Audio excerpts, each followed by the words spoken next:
My hand froze on the doorknob of room 308. Through the wood, I heard my wife's laugh, that same laugh I'd fallen in love with 9 years ago. But there was another sound. A man's voice. Familiar. My heart slammed against my ribs so hard I thought it might crack right through. The hotel manager, Gerald, stood behind me in the hallway, his face pale and twisted with guilt. "Sir, I'm so sorry," he whispered. "I recognized you from your anniversary photos. Your wife, she checked in yesterday afternoon. With a man." My wedding ring felt like it was burning into my finger. This couldn't be real. Cassidy was supposed to be home in Phoenix, visiting her sister. That's what she told me 3 days ago when I left for this pharmaceutical sales conference in Denver. The same Denver. The same Grandview Hotel where we'd celebrated our 5th anniversary with champagne and promises. "You're sure it's her?" My voice came out strangled, desperate. Gerald nodded, his eyes full of pity I didn't want. "Room 308. Same room you two stayed in before. She requested it specifically." The hallway tilted. Every memory I had was suddenly a lie. Every kiss. Every, "I love you." Every time she'd smiled at me across the dinner table. Was any of it real? Hi viewers, kindly tell us where you're watching from and what time it is. Warm welcome to the family, enjoy the story. I pressed my ear against the door. Cassidy's voice drifted through, "This is perfect. He never suspects a thing." Then that laugh again, but this time it sounded cruel, mocking. "Are you going to confront them?" Gerald asked. I should walk away. Get a lawyer. Handle this like a civilized person. But my feet wouldn't move. My whole life was behind that door and I needed to see the truth with my own eyes, even if it destroyed me. "Give me your master key," I said. Gerald hesitated, then pulled the plastic card from his pocket. His hand shook as he placed it in mine. "Sir, maybe you should." "I need to see it." I slid the key into the slot. The lock beeped green. My hand turned the handle. The door swung open. And there she was. My wife. My Cassidy. In a silk robe I'd never seen before, wine glass in hand, sitting on the bed. But she wasn't alone. The man next to her turned around, and my entire world shattered into a million pieces. It was Marcus. My business partner. My best friend for 10 years. The guy who was best man at our wedding. The guy I trusted with everything. Cassidy's wine glass slipped from her fingers and crashed onto the carpet. Red wine spread like blood across the white floor. Her mouth opened but no sound came out. Marcus jumped to his feet, his face drained of color. "Daniel," Cassidy breathed. "What are you doing here?" What was I doing here? In the hotel where we'd promised forever to each other? The question was so absurd I almost laughed. Almost. But the pain in my chest was too sharp, too real. "Business trip," I said quietly. "Remember? The same one you said you couldn't come to because your sister needed you?" Marcus held up his hands like I was pointing a gun at him. "Brother, let me explain." "Don't call me brother." My voice was ice. "How long?" Cassidy stood up, tightening her robe. Her eyes were calculating now, not shocked. Like she was running through her options, figuring out what lie might work. That look told me everything I needed to know.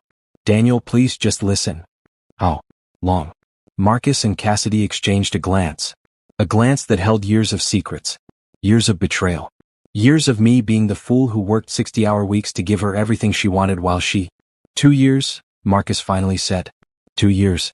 730 days. While I was building our dream house. While I was planning for kids. While I was working myself to exhaustion so Cassidy could quit her job and find herself. The room spun. I grabbed the door frame to steady myself. "Every business trip?" I asked. Cassidy looked at the floor. That was my answer. All those conferences. All those late nights I thought Marcus was working beside me. Every time Cassidy said she was having a girls' weekend. Every holiday I spent away missing her, calling her before bed like a lovesick teenager. They were together. Laughing at me. Probably in this exact room. "I never meant for you to find out this way," Cassidy said, and her voice actually sounded annoyed.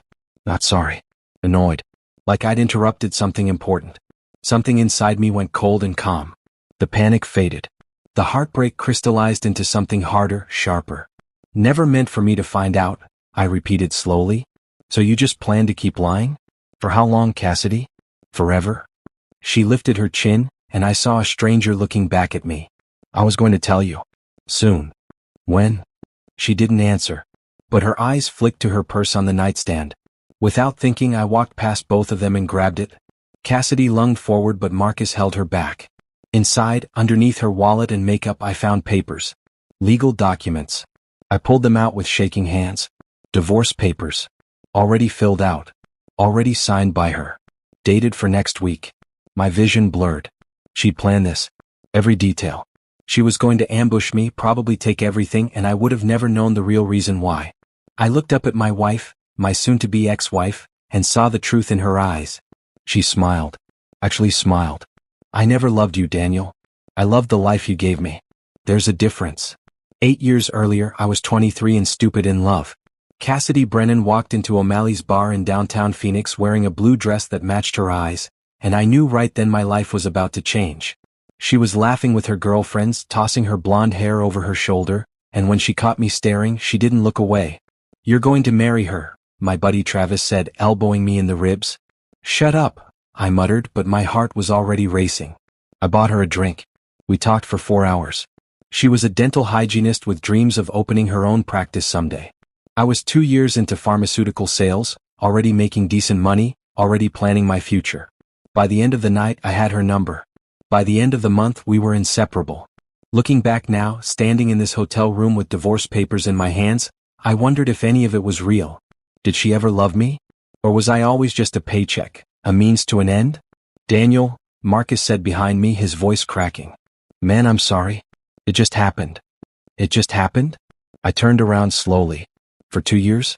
Every conference? Every golf trip? Every time you came to my house for dinner and sat across from me like we were brothers?" Marcus's face crumpled. I tried to stop. I swear I tried. But we... Save it. I held up the divorce papers. "You two planned this. Every detail. When were you going to serve me these, Cass? At the office? At home? Were you going to blindside me and then act like the victim?" Cassidy's mask slipped back into place. Cold. Calculated. "You were never home, Daniel.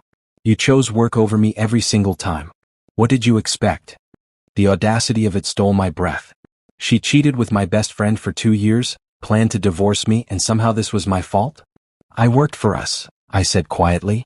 "For our future. For the house you wanted. For the life you said you dreamed about. I never asked for any of that. You asked for all of it." The words exploded out of me. The kitchen renovation. The trip to Italy. The Mercedes you just had to have. "Who do you think paid for all that, Cassidy?" She shrugged. Actually shrugged. "You offered." My phone buzzed in my pocket. Reality was still happening outside this nightmare. I had a presentation tomorrow morning. Clients waiting. A life that was supposed to make sense. "I'm leaving," I said, my voice steady now. "Don't come home. Don't call me. My lawyer will contact you." I turned toward the door, but Cassidy's voice stopped me. "You'll give me half of everything. Arizona's a community property state, remember?" I looked back at her. She was smiling. Confident. Like she'd already won. But there was something she'd forgotten. Something crucial. The prenup. 3 years ago, when we bought the house, my lawyer brother Devin insisted we sign a prenuptial agreement. Cassidy had laughed it off, said it was romantic that I trusted her enough to marry her without one. But Devin was persistent. And there was a clause in that prenup. A very specific clause about infidelity. I didn't say anything. Just smiled back at her. Let her think she'd won. "See you in court, Cassidy." I walked out of room 308, past Gerald, who was still standing in the hallway looking mortified, past the elevators, down the stairs because I couldn't breathe in an enclosed space. My legs carried me to my rental car in the parking garage. I sat in the driver's seat in the dark and finally let myself feel it. The betrayal. The loss. The rage. My hands gripped the steering wheel until my knuckles turned white. Then I pulled out my phone and called the one person who would know exactly what to do. "Devin," I said when my brother answered. "I need that prenup. Tonight." The morning Cassidy and I got married, it rained. Not a drizzle, but a full Arizona monsoon that turned the desert into rivers. Everyone said rain on your wedding day was good luck, a sign of blessings to come. They were wrong. I'd proposed to Cassidy after dating for just 8 months. Too fast, everyone said. My mom, Devin, even Travis. But I was 24 and in love, and Cassidy had this way of making me feel like I was the only person in the world who mattered. When she said yes, crying happy tears in that Italian restaurant, I thought I'd won the lottery. The wedding was small. 50 people at a venue outside Scottsdale. Cassidy looked like an angel in her white dress, walking down the aisle toward me with that smile that made my chest ache. Marcus stood beside me as my best man, clapping me on the shoulder, grinning like he was genuinely happy for us. "You're a lucky man," he whispered as Cassidy got closer. "If I'd known then what I know now, I would have punched him right there in front of everyone. Our vows were traditional. Love, honor, cherish. In sickness and health. Forsaking all others." Cassidy's voice shook when she said those words, and I thought it was because she was emotional. Now I wondered if she was already planning how to break every single promise. The first year of marriage was good. We lived in a small apartment in Tempe, both working, both saving for a house. Cassidy would make dinner, and we'd eat on our tiny balcony talking about our dreams. She wanted kids someday. 2, maybe 3. A boy and a girl. Names picked out and everything. "Daniel Jr.," she'd said, smiling. "And Emma. Don't you think Emma's pretty?" I kissed her and said yes, Emma was perfect, everything was perfect. By year 2 I got promoted. More money but longer hours. More travel. Cassidy started complaining that I was never home. I'd come back from a week in Chicago or New York, exhausted, and she'd be cold. Distant. I thought it was normal marriage stuff. Rough patches everyone goes through. I never suspected Marcus. Marcus had been my friend since college. We started our pharmaceutical sales company together 5 years ago, just 2 guys with ambition and a dream. We built it from nothing into something real. Something successful. He was at our apartment every week for dinner. Game nights. Holidays. Cassidy always made his favorite, lasagna with extra cheese. Were they already sleeping together then? While I was traveling? While I trusted them both completely? The thought made me sick. By year 3, Cassidy convinced me we needed a house. A real house with a yard and a garage. "For when we have kids," she said, and I couldn't argue with that logic. We found a place in Chandler. For bedrooms, pool, everything she wanted. The mortgage was steep, but I was making good money. Marcus and I had just landed a major contract with a hospital network. Things were looking up. Devin, my older brother and a family lawyer, insisted on the prenup before we bought the house. "It's not about trust," he'd said over beers one night. "It's about protection. You've got assets now, Daniel. The company. This house. You need to protect yourself." "Cassidy's not like that," I'd argued. "I hope you're right. But insurance exists for a reason." Cassidy had rolled her eyes when I brought it up, but she signed it. Barely read it. Just scribbled her name at the bottom like it was a formality. Like she never imagined she'd need to worry about the infidelity clause that said if either of us cheated, we forfeited our claim to marital assets. That signature was about to save my life. Now, sitting in my rental car in the hotel parking garage, I texted Devin. "Need the prenup. Emergency. Call me." My phone rang 30 seconds later. "What happened?" Devin's voice was alert despite it being almost 11 at night. "Cassidy's cheating on me. With Marcus. I just caught them. In Denver." Silence. Then, "Are you sure?" "I'm looking at divorce papers she already filled out, Dev. They've been together for 2 years. Devin let out a long breath. Okay. Don't do anything. Don't sign anything. Don't agree to anything. I'm pulling the prenup right now. She thinks she's getting half of everything. She looked me in the eye and told me so. She's not getting a dime, Danny. Not with the infidelity clause. Do you have proof?" "I saw them. Together. In a hotel room. That might not be enough. We need concrete evidence. Photos. Text. Something documented." My mind raced. "I can get it." "How?" I thought about Marcus's laptop. He kept everything on there. Emails. Messages. Calendar appointments. We shared an office. I had access to everything. "Trust me," I said. "I'll get what we need." But even as I said it, something else was gnawing at me. Something Cassidy had said in that room. "I never loved you. I loved the life you gave me." Had I ever really known her at all? I didn't sleep that night. Couldn't. Every time I closed my eyes, I saw Cassidy's face. That smile when she told me she never loved me. The coldness in her eyes. Like I was nothing. Like the last 8 years meant absolutely nothing. At 6 a.m., I was in the hotel gym, running on a treadmill until my legs burned and my lungs screamed. Physical pain was easier to handle than the emotional devastation ripping through my chest. Other hotel guests filtered in, starting their morning routines, completely unaware that my entire world had imploded 12 hours ago. My phone buzzed. "Devin. You awake?" his text read. "Yeah. I'm emailing you the prenup. Read it again. Memorize it. The infidelity clause is airtight. If we can prove she cheated, she gets nothing. House stays yours. Company stays yours. Everything stays yours. What about Marcus? Check your partnership agreement. I'm betting there's an ethics clause." There was. I'd forgotten about it. Marcus and I had signed partnership papers when we started the company.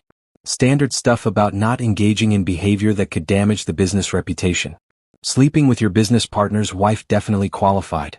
He's going to lose everything too, I typed back. Good. He should. But the vindication felt hollow. Yes, I wanted justice. Yes, I wanted them to face consequences. But underneath all the rage was something worse, heartbreak. The kind that made you question everything you thought you knew about yourself. Had I been a bad husband? Was Cassidy right that I chose work over her? I traveled constantly, sometimes gone 2 weeks out of the month. But I'd done it for us. For our future. For the life she said she wanted. Or had that been a lie too? My presentation was at 9. I had 3 hours to shower, get dressed, and pretend like I was a functional human being. I had to stand in front of 30 hospital administrators and pitch our new pharmaceutical line like my life wasn't falling apart. But first, I needed to get into Marcus's laptop. I texted our office assistant, Jenny, "Hey, I left some files on Marcus's computer. Can you grab his laptop and overnight it to my Denver hotel? Client emergency." Jenny replied immediately, "Sure thing. I'll send it today. You okay? You sound stressed." "Just work stuff. Thanks, Jenny." "Anytime, boss." Boss. That's what I was. Co-owner of a company Marcus and I had built together. A company that was worth over $3 million. A company Marcus was about to lose his share of. The thought should have made me happy. Instead, it just made me tired. I went back to my room, showered, put on my suit. Looked at myself in the mirror. I looked the same. Same brown hair. Same green eyes. Same face. But inside, I was someone different now. Someone who knew what betrayal tasted like. My phone buzzed again. This time, an unknown number. "We need to talk." It was Cassidy. I stared at the message. Part of me wanted to block her number and never speak to her again. But another part, the part that still remembered loving her, wanted answers. "Nothing to talk about," I typed back. "Daniel, please. I know you're angry. But there's more to this. Things you don't understand. Enlighten me." 3 dots appeared. Disappeared. Appeared again. Not over text. "Can we meet? Tomorrow? I'll come to Phoenix. So you can feed me more lies? So I can tell you the truth." I laughed out loud in my empty hotel room. The truth. Like she even knew what that word meant. "No," I replied. "Daniel." I blocked her number. Then I called Devin again. "She's trying to contact me. What do I do?" "Block her. Document everything. Don't engage. Anything she says can be used against you in court. Let your lawyer do the talking." "You're my lawyer." "Exactly. So listen to me. No contact. None. Got it?" "Got it." But even as I agreed, I knew this wasn't over. Cassidy wouldn't give up that easily. She'd fight. She'd manipulate. She'd play victim. And somewhere in Phoenix, Marcus was probably panicking, trying to figure out how to save his own skin. Let them panic. Let them scramble. For once, I was 3 steps ahead. My phone buzzed one more time. Marcus this time calling. I answered. "Daniel, brother, please. Don't." My voice was ice. "Don't call me brother. Don't call me friend. You're nothing to me. Let me explain." "You already did. 2 years, Marcus. 2 years you looked me in the eye, shook my hand, came to my house. All while you were sleeping with my wife. It wasn't like that. Then what was it like? Tell me. Make it make sense." Silence on the other end. Because there was no explanation that would ever make this okay. "I'm sorry," he finally whispered. "You're going to be." I hung up and blocked his number too. The presentation at 9 went better than it should have. Maybe adrenaline kept me sharp. Maybe rage made me focused. But I closed the deal. 30 hospitals. 2-year contract. Commission that would net me over $200,000. Money I wouldn't have to share with Cassidy. That afternoon, Marcus's laptop arrived. I took it to my hotel room, plugged it in, and opened it. No password. Marcus never used passwords. Said they were too much hassle. His email was open. His messages. His calendar. Everything. And there it was. 2 years of evidence. Hotel bookings. Romantic emails. Calendar events marked C on the days I was traveling. Photos. So many photos of them together. I forwarded everything to Devin. Copied it to a secure drive. Documented every single piece of evidence. By the time I was done, it was dark outside. I sat in my hotel room with Marcus's laptop glowing in front of me, and I finally let myself cry. Not for Cassidy. Not even for Marcus. But for the man I used to be. The one who trusted people. The one who believed in forever. The one who thought love was enough. That man was gone now. And I wasn't sure who was left in his place. If you're enjoying this story, do me a favor, hit that like button and subscribe if you haven't already. I promise this gets even more intense. 3 days later, I was back in Phoenix. The house looked the same. Same desert landscaping. Same 2-car garage. Same white stucco exterior. But everything felt different. Poisoned. Like the whole place was contaminated with lies. Cassidy's car wasn't in the driveway. Good. Devin had advised me to change the locks immediately, and I'd hired a locksmith for that afternoon.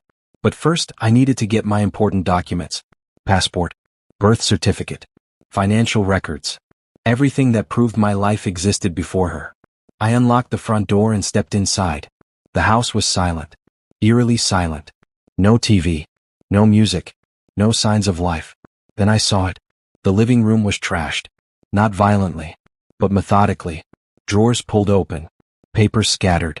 My home office looked like someone had gone through every file, every folder. The safe in the closet was open. Empty. She'd taken everything. Financial documents. Property deeds. Even the backup of our business files. Looking for something? I spun around.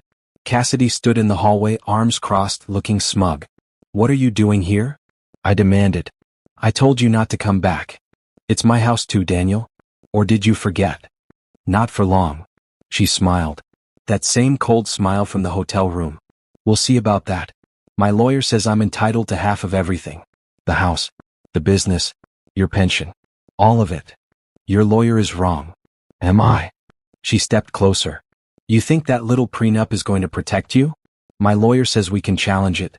Emotional duress. "I'll say you pressured me to sign it. You barely read it. Signed it without hesitation." "That's not what I'll tell the judge." My hands clenched into fists. I'd never wanted to scream at someone so badly in my life. But I kept my voice steady. "The prenup has an infidelity clause, Cassidy. You cheated. With my business partner. For 2 years. I have evidence. Emails. Photos. Hotel records. Calendar appointments. Everything." Her smile faltered. "Just for a second. You went through Marcus's computer?" "It's company property. I had every right." "That's illegal." "No, it's not. Check with your lawyer." I pulled out my phone. "I've already sent everything to mine." "You're not getting a dime, Cassidy. Not the house. Not the business. Nothing." Her face went pale. Then red. Then twisted with rage. "You bastard." "Me? I'm the bastard?" "I worked 60 hours a week to give you everything you wanted. I traveled constantly to build our future. And you repaid me by sleeping with my best friend for 2 years. You were never here," she screamed. "Never. I was alone in this house every single night while you were off closing deals and playing businessman. I was building a life for us. For you. Everything was always about what you wanted. Your career. Your dreams. Your success. What about me, Daniel? What about what I wanted? Then why didn't you leave? Why didn't you divorce me 2 years ago instead of lying and cheating and planning to blindside me with papers?" She opened her mouth, closed it, looked away. And that's when I knew the real truth. "The money," I said quietly. "You stayed for the money. You needed me working and traveling so you could have your affair and still maintain the lifestyle. That's not. Admit it, Cassidy. You never loved me. You loved what I could give you. The house, the car, the vacations, the credit cards with no limit. That's what you loved." Tears started rolling down her face, but they looked fake. Calculated. "I did love you. What? But you changed. You became obsessed with work. With success. You stopped seeing me. I saw you every day I was home.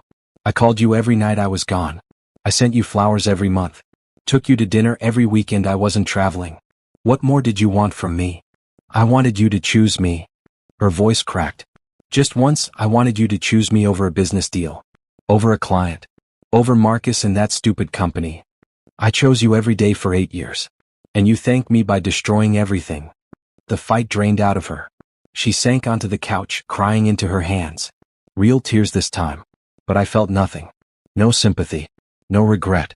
Nothing. "You need to leave," I said. "Pack your things. You have until tomorrow.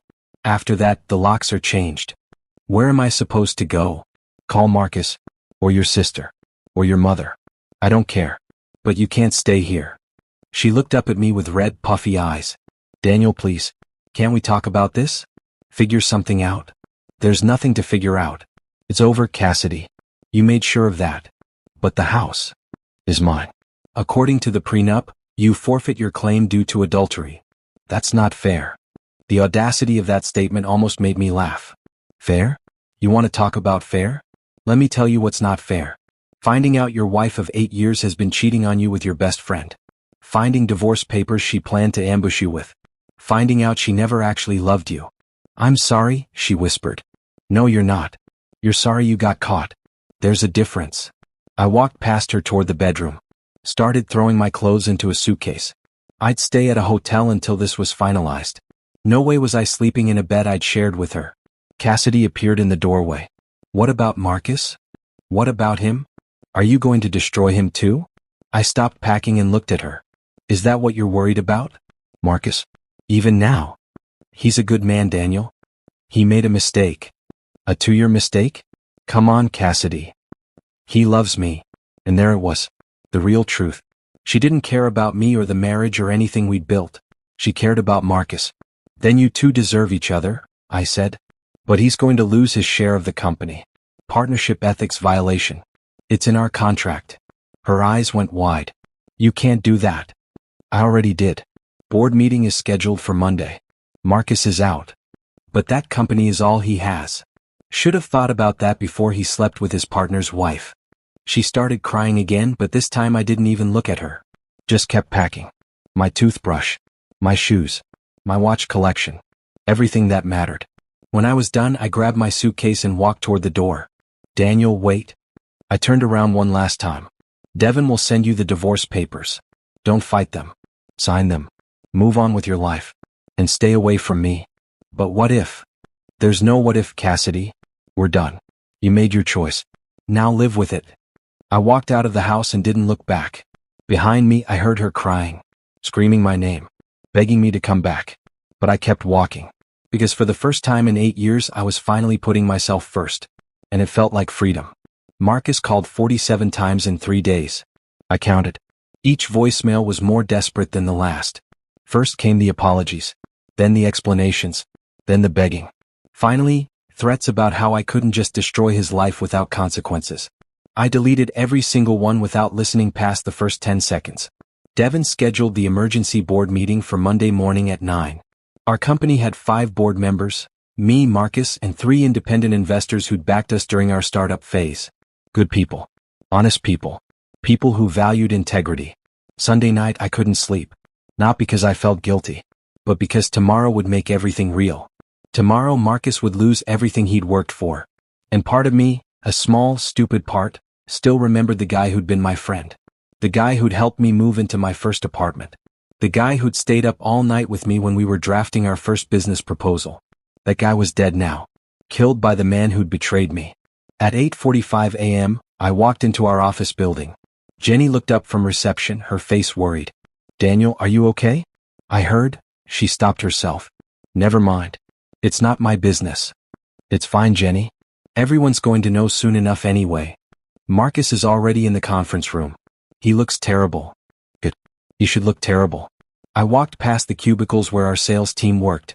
Past the break room where Marcus and I used to grab coffee every morning and plan our day. Past the photos on the wall of company milestones. Marcus and me shaking hands with hospital CEOs, cutting ribbons at grand openings, celebrating our first $1 million in revenue. All of it felt like ancient history now. The conference room door was closed. Through the glass I could see Marcus pacing. His hair was messy. His shirt wrinkled. He looked like he hadn't slept in days. When I walked in, he spun around. Daniel, thank God. We need to talk before. Save it for the board. Please just listen. I've listened enough. For 2 years apparently, while you lied to my face every single day. The other board members started filing in. Richard Chin, our lead investor. Patricia Moore, who handled our legal compliance. James Rodriguez, our financial advisor. All 3 looked confused about why they'd been called to an emergency meeting. Good morning, everyone, I said, taking my seat at the head of the table. Thank you for coming on short notice. Marcus sat across from me, his eyes pleading. I looked away. I've called this meeting to address a serious breach of our partnership ethics agreement, I continued. Marcus has engaged in conduct that violates Section 4.2, behavior that damages the integrity and reputation of our company.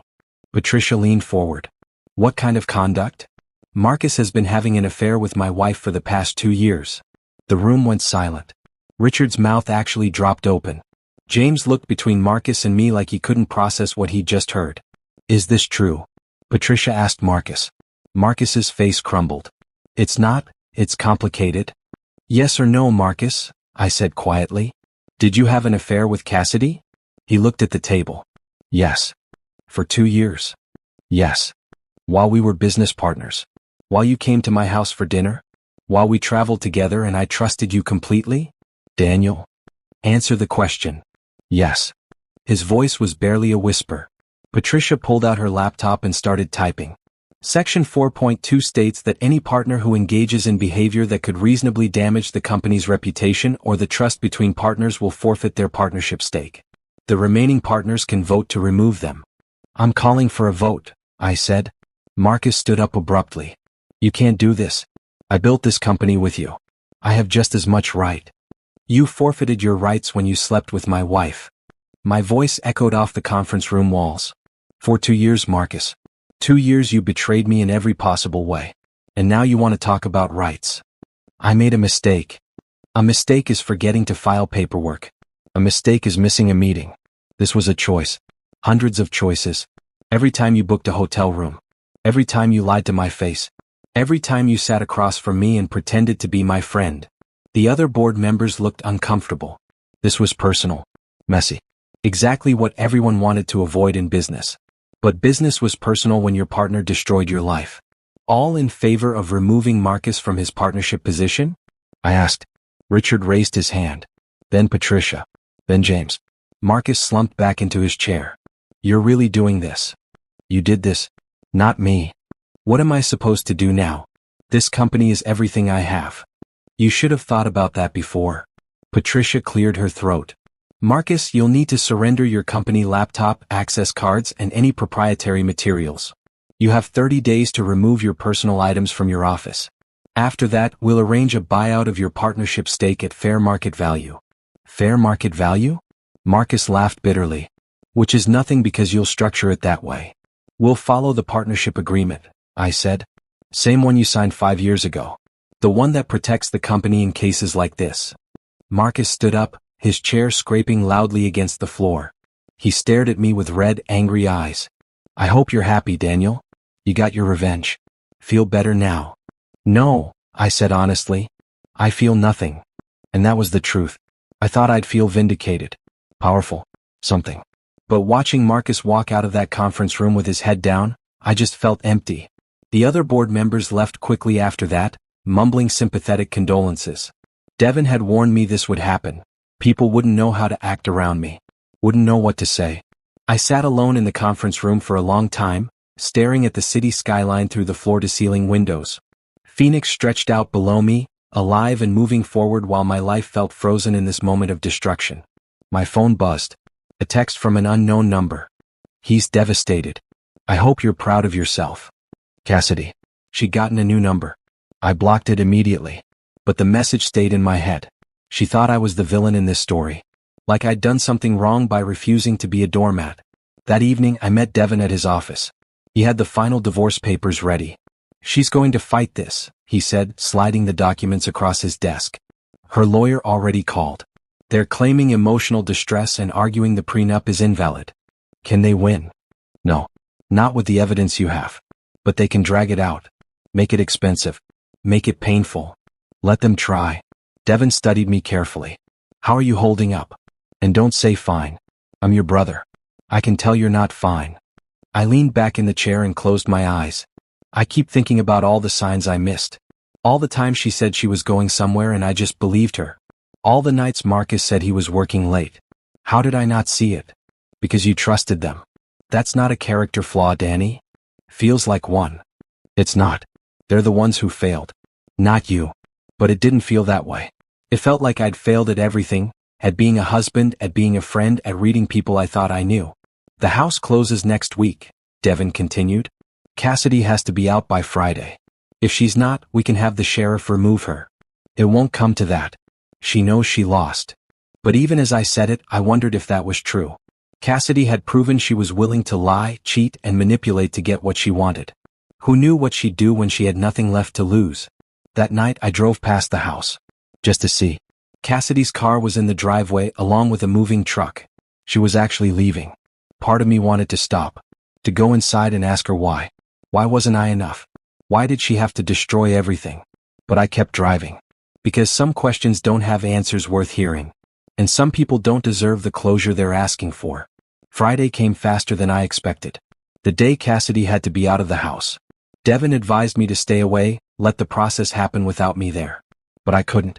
That house represented 8 years of my life. I needed to see this chapter close with my own eyes. I pulled up at 4 p.m. The moving truck was gone. Cassidy's car was still in the driveway. My new key slid into the lock smoothly. The house was almost empty. Furniture gone. Pictures removed from the walls. Even the curtains were taken down, leaving the windows bare and exposed. Cassidy sat on the floor in the living room, surrounded by boxes. She looked up when I walked in, her face puffy from crying. I couldn't fit everything in one trip, she said quietly. I'll be back tomorrow for the rest. Fine. Just make it quick. She stood up slowly. Daniel, can we talk? Really talk? There's nothing left to say. Please? Just 5 minutes. That's all I'm asking. Against my better judgment, I nodded. Maybe it was because she looked so broken. Maybe it was because part of me still needed to understand. Or maybe I was just tired of carrying all this anger. Why? I asked simply. That's all I want to know. Why Marcus? Why the lying? Why not just leave if you were that unhappy? Cassidy wiped her eyes. I didn't plan for it to happen. Marcus and we were just talking at first. You were gone so much and he was there. He listened. He made me feel seen. I listened to you. No, you didn't. You heard me, but you didn't listen. Every conversation was about work. About the next deal. The next trip. The next goal. I felt like a side character in your life. The words stung because there was truth in them. I had been obsessed with work. With building the company. With success. So instead of telling me that you cheated, I know it was wrong. I know I should have talked to you. Should have tried counseling or something. But by the time I realized how deep I was with Marcus, it felt too late. I thought maybe if we could start over somewhere else. With my money. She flinched. It wasn't about the money. Cassidy, you stayed married to me for 2 years while sleeping with someone else. You planned to divorce me and take half of everything. How is that not about money? I was scared. Scared of being alone. Scared of starting over with nothing. You don't understand what it's like to be dependent on someone else for everything. You chose that. You quit your job. I supported that decision. Because you wanted me home. You wanted a wife who could travel with you when you needed, host dinners for clients, be available whenever. That's not true. Isn't it? Be honest, Daniel. You wanted a certain kind of life. A certain kind of wife. And I tried to be that for you. But I wasn't happy. We stood there in that empty house, years of resentment and pain hanging between us like fog. I'm sorry, she said finally. For all of it. For hurting you. For lying. For not being brave enough to tell you the truth before everything exploded. Are you sorry? Or are you sorry you got caught? Both. I'm sorry for both. At least that was honest. What about Marcus? I asked. Are you two still together? Her face fell. No. He blamed me for everything. Said I should have been smarter about hiding it. That if I just waited a few more weeks to file the divorce papers, none of this would have happened. So Marcus had turned on her too. Typical. He was only loyal when it benefited him. Good, I said. You two deserve each other's betrayal. Daniel? No. I don't want your apology. I don't want your explanation. I want you out of my house and out of my life. Sign the divorce papers. Move on. Find someone else to use. Tears streamed down her face. I did love you. Maybe not the way you needed. Maybe not enough. But I did love you. Love doesn't destroy people, Cassidy. What you did wasn't love. It was selfishness disguised as affection. I turned to leave, but she grabbed my arm. Wait. There's something you should know. About Marcus. I pulled my arm away. I don't care. He's the one who suggested we get the divorce. He's the one who found the lawyer. He planned the whole thing. The room tilted. What? I thought we were going to stay together. Build a life. But after you caught us, he told me it was all a mistake. That he never meant for it to go this far. He said he was just having fun, and I was stupid enough to fall for it. The revelation hit me like a punch to the gut. Marcus hadn't just betrayed me. He'd orchestrated the entire thing. Why are you telling me this now? Because you deserve to know the truth. All of it. Marcus isn't who you think he is. He never was. My phone rang. Devin. Danny, we have a problem. Marcus is filing a lawsuit against you and the company. Wrongful termination. He's claiming the board vote was invalid because you didn't disclose your personal bias. I closed my eyes. Of course Marcus was fighting back. Of course he wasn't going to go quietly. Can he win? I asked. Probably not. But he can make this expensive and public. Really public.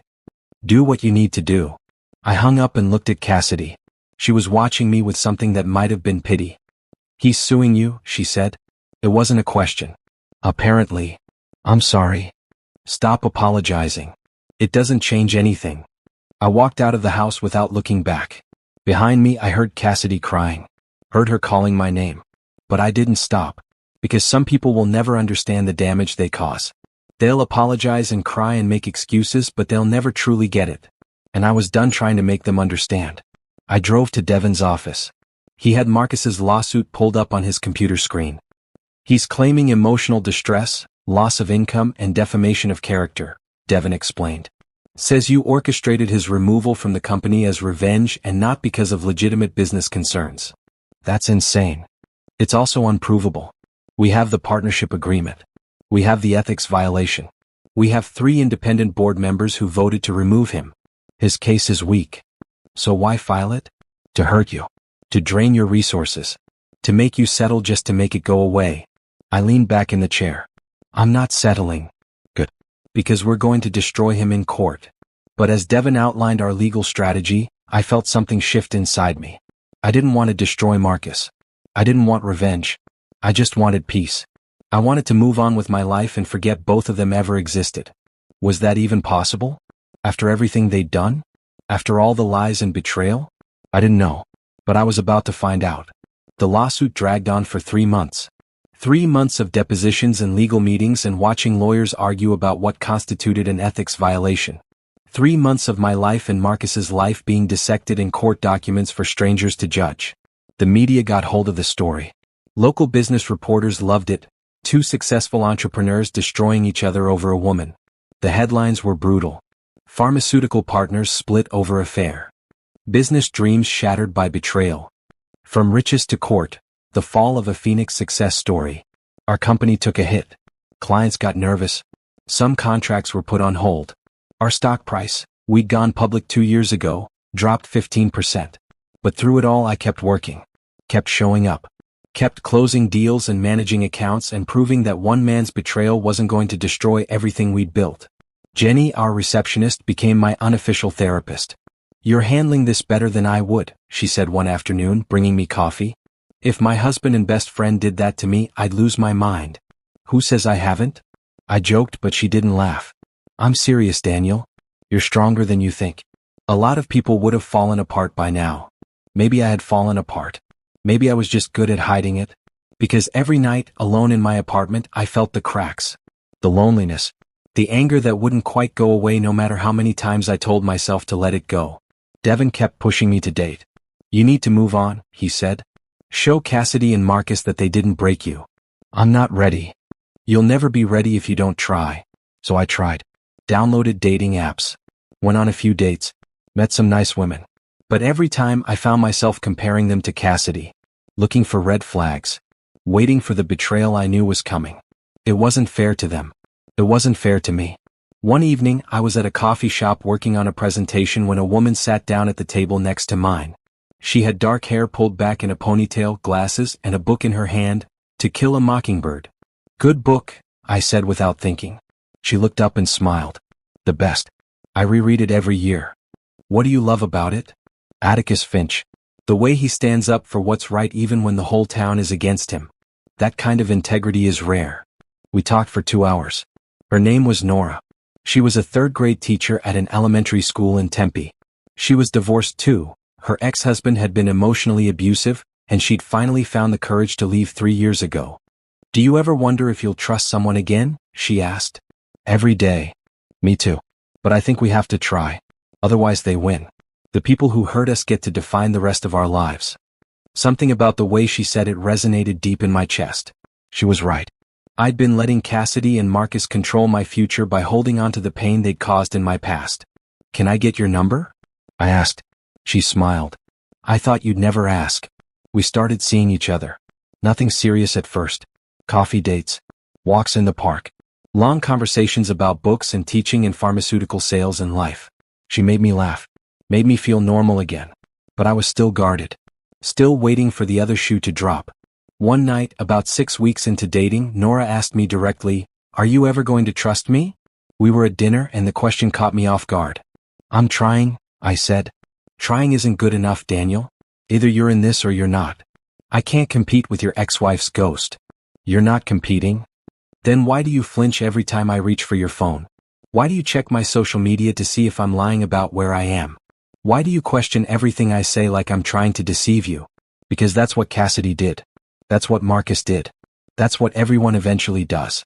But I didn't say that. Instead I said, "I'm sorry. You're right. You deserve better than this. I don't want better. I want you.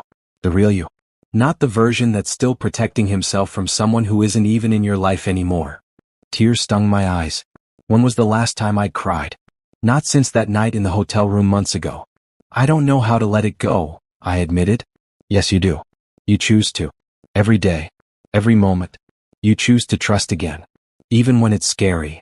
That night I made a choice. I chose to trust Nora. To believe that not everyone would betray me. To believe that love was still possible.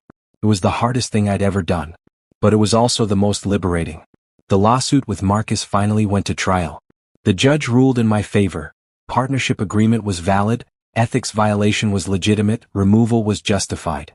Marcus owed the company legal fees and had to sign away all claims to future profits. He left the courtroom without looking at me. Cassidy called the next day. From yet another new number. "I heard about the verdict," she said. "Congratulations. What do you want?" "Nothing. I wanted you to know I signed the divorce papers. It's final now. We're officially done. We've been done for months." "I know. But now it's legal. Now you're free." Free. The word felt strange. Was I free? Or was I still carrying chains I'd built myself? "I hope you find happiness," Cassidy continued. "I really do. You deserve it. So do you? Just find it with someone else's husband next time." She laughed sadly. "I deserve that. Take care of yourself, Daniel." She hung up before I could respond. And just like that, 8 years of marriage officially ended with a 30-second phone call. I sat in my office staring at my phone, waiting to feel something. Relief. Sadness. Anger. Anything. But all I felt was peace. 6 months after the divorce was finalized, I proposed to Nora. We were hiking Camelback Mountain at sunrise and halfway up I just knew. Knew she was the one.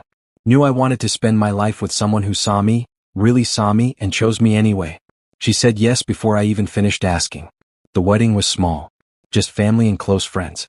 Devin was my best man, the real kind, the kind who'd never betray me. Nora's sister was her maid of honor. We got married at a small chapel in Sedona with red rocks and blue skies and everything feeling right for the first time in years. No prenup this time. Devin tried to insist but I refused. If I can't trust her, I shouldn't be marrying her. Nora had laughed. "I'll sign it anyway if it makes you feel better." "It doesn't. I trust you." And I meant it. The company was thriving. Without Marcus, things actually ran smoother. I promoted Jenny to operations manager. She deserved it. Hired a new sales team. Expanded into 3 new states. Revenue was up 40% from last year. Life was good. Really good. Then one Tuesday afternoon I was at the grocery store when I saw her. Cassidy. She was at the checkout counter buying frozen dinners and cereal. She wore sweatpants and a faded t-shirt. No makeup. Hair in a messy bun. She looked tired. Older. Our eyes met across the store. For a second neither of us moved. Then she smiled, not the cold smile from the hotel room but something genuine. Set. I walked over. Hey. She looked at my cart full of fresh vegetables and good cuts of meat. Shopping for a dinner party? Just meal planning with Nora. She's teaching me to cook. Nora? My wife. Something flickered in Cassidy's eyes. Pain maybe. Or regret. That's great. I'm happy for you. How are you doing? I asked, and I genuinely wanted to know. I'm okay. Working at a dental office again. It's not what I thought I'd be doing at 33, but it pays the bills. And Marcus? She laughed bitterly.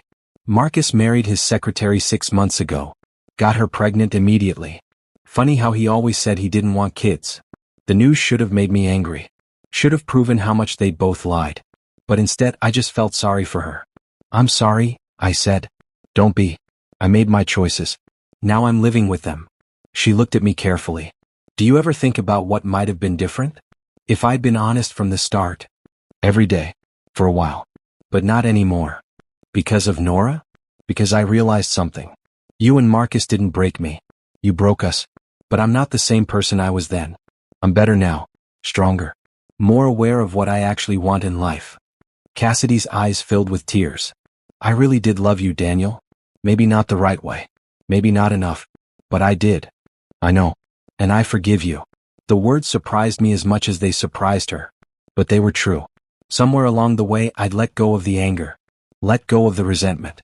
Let go of the need for her to suffer the way I'd suffered. You forgive me? Her voice cracked. I do. Not because you deserve it, but because I deserve peace. And I can't have peace while I'm holding on to what you did. She wiped her eyes. I don't know what to say. You don't have to say anything. Just be better. For yourself. Find someone who loves the real you, not the life you can give them. And let them love you honestly. Is that what Nora does? Yeah, she does. Cassidy nodded slowly. Thank you. For this. For not hating me. I did hate you. For a long time. But hate's exhausting. And life's too short. We stood there for another moment, two people who used to share everything and now shared nothing but a painful history. Take care of yourself, Cassidy. You too, Daniel. I walked away and didn't look back. But this time it felt different. Not like I was running from something, but like I was walking toward something better.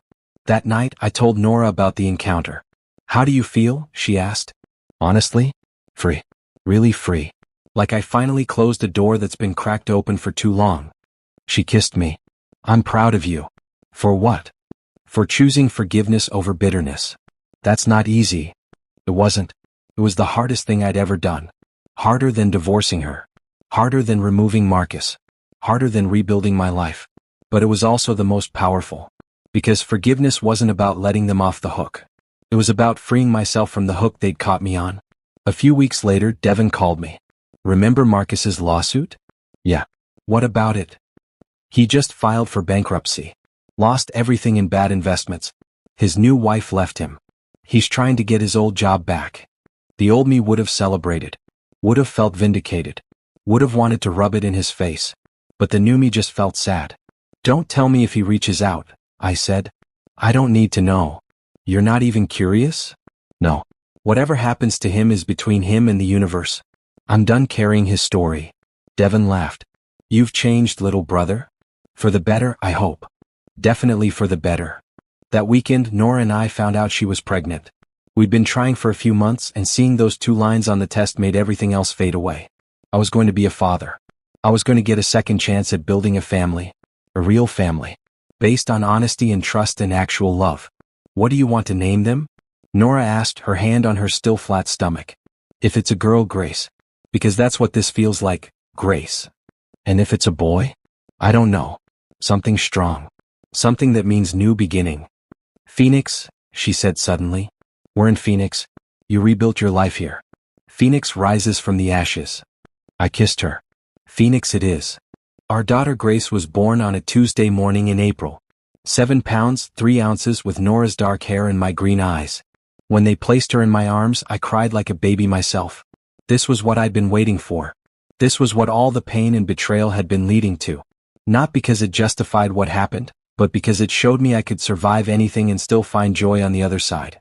Nora was an incredible mother. Patient, loving, present. Everything I'd thought I wanted with Cassidy but never really had. Do you ever think about your first marriage? She asked one night while we were feeding Grace at 2 a.m. Sometimes. But not the way you think. I think about the lessons it taught me. About red flags I ignored. About the importance of choosing someone who shares your values, not just your dreams. Do you think Cassidy's happy now? I hope so. I really do. And I meant it. Not because I wanted to be friends or because I'd forgotten what she did. but because I'd learned that happiness isn't a finite resource. Her being happy didn't mean I couldn't be happy too. The company hit 10 million in revenue that year. We celebrated with the whole team, and during my speech I thanked everyone for sticking with us through the hardest year of our company's history. Betrayal teaches us who we really are, I said. It strips away pretense and forces us to rebuild from scratch. And sometimes what we rebuild is stronger than what we lost. Jenny approached me after the party. I'm proud of you, boss. You could have let all that bitterness destroy you. But you chose differently. I had good people around me. People who reminded me I was more than my worst moment. We all need people like that. She was right. We all do.